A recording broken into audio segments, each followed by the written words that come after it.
tous, je vous souhaite la bienvenue sur cette nouvelle chaîne VCA pour vivre, comprendre et aider.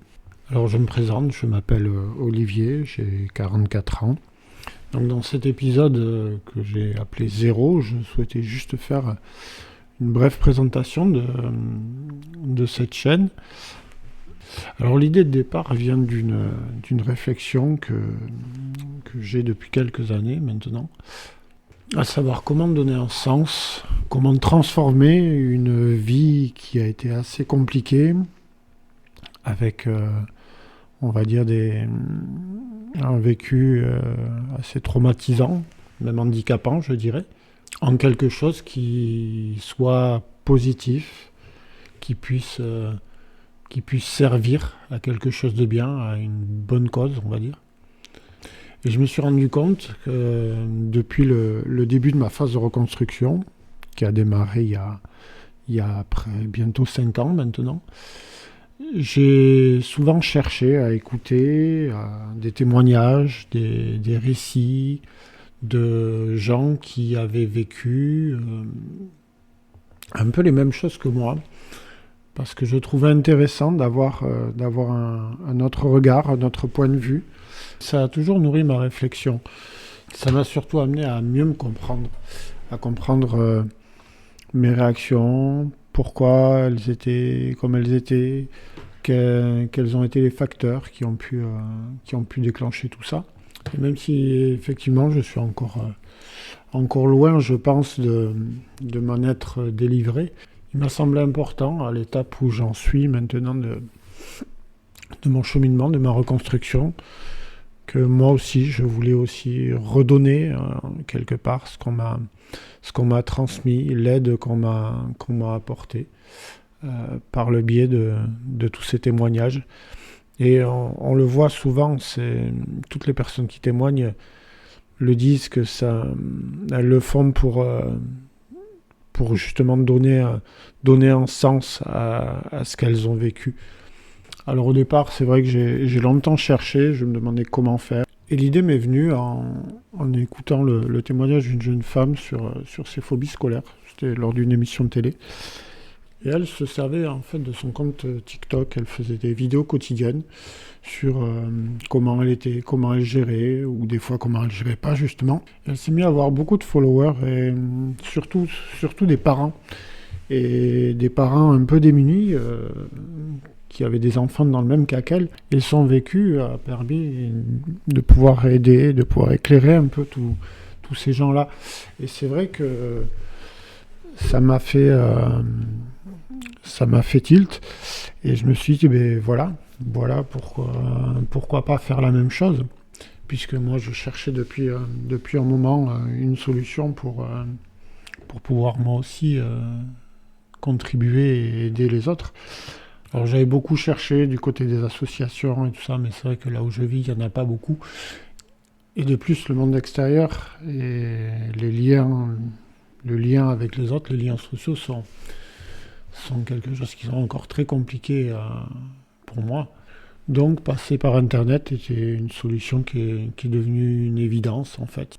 Bon, après effectivement, il n'y aura que ma voix, parce que je n'ai pas encore on va dire le courage de pouvoir apparaître en vidéo.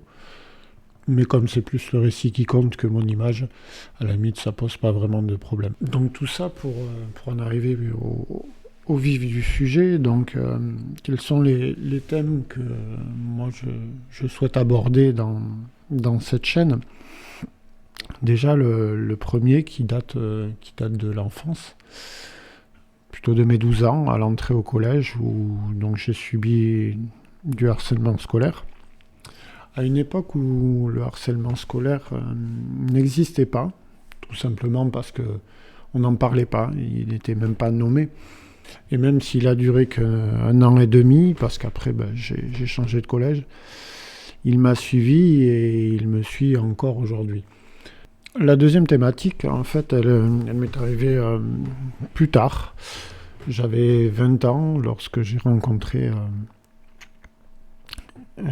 une personne avec qui j'ai vécu pendant 10 ans. 10 ans en fait sous le joug d'une femme pervers narcissique. Donc là aussi encore une expérience qui a été traumatisante et qui continue de me hanter encore un petit peu aujourd'hui. Et ce qui est intéressant, c'est aussi de voir comment le premier thème peut-être a influencé ou a aider le deuxième à venir. Alors le troisième thème est plus lié à ma personnalité. Normalement, c'est pas un problème, ça l'est à cause justement des deux premiers thèmes. Et si je suis comme ça en fait depuis ma naissance, disons que ça ne m'a été révélé que très récemment, puisque j'ai été reconnu HPI, donc haut potentiel intellectuel.